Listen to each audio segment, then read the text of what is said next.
For you, we have collected the best funny videos that appeared this week on the internet around the world.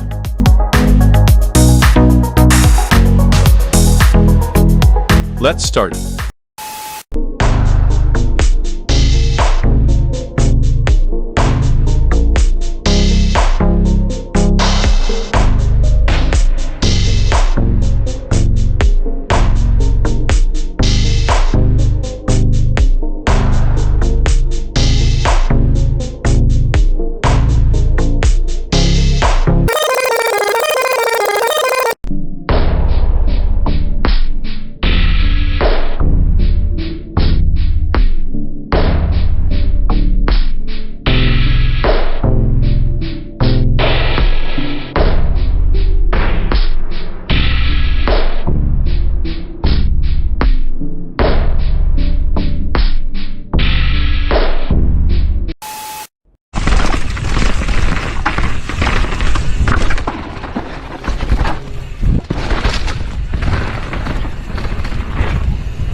It's Remco Evenepoel down for a second time on the stage. Then Caden Groves held them all off. Mark Cavendish crushed. In fact, a fast and furious and attritional finale with a spectacular crash from Mark Cavendish and a brilliant victory from Caden Groves.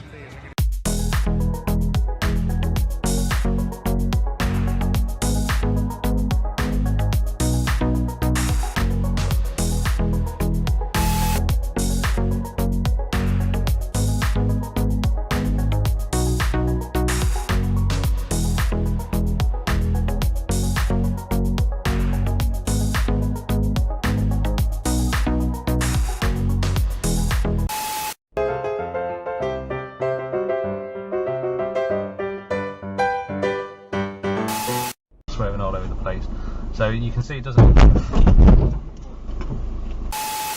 Goodbye and see you in our latest video.